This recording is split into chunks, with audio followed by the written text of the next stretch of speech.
చిన్నపిల్లల్లో ఒక్కొక్కసారి మనకి ఫ్రాక్చర్స్ అవుతుంటాయి. ఎస్పెషల్లీ ఫేషియల్ ఫ్రాక్చర్స్ అవుతుంటాయి. ఆర్ మనము కొన్నిసార్లు బోన్ కట్ చేసి జాయిన్ చేయాల్సొస్తుంది. లైక్ క్రేనియోఫేషియల్ అనామలీస్ అంటే స్కల్‌కి సంబంధించిన డిఫార్మిటీస్ వచ్చినప్పుడు అది కరెక్ట్ చేయడానికి ఆ బోన్ కట్ చేసి మళ్ళీ అతికిస్తాం మనం.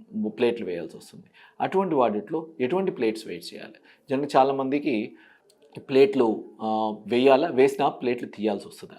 యెస్. ప్లేట్లు వేయడము అంటే అవైలబిలిటీని బట్టి. ఒక్కొక్కసారి మనకి అవైలబుల్ ఉండవు. 2 రకాల ప్లేట్స్ ఉంటాయి. ఒకటి metal plates or titanium plates అంటారు. ఇంకొకటి అబ్జార్బబుల్ ప్లేట్స్ ఉంటాయి. అంటే కరిగిపోయే ప్లేట్స్ అండ్ స్క్రూస్ తయారు చేస్తుంటారనమాట.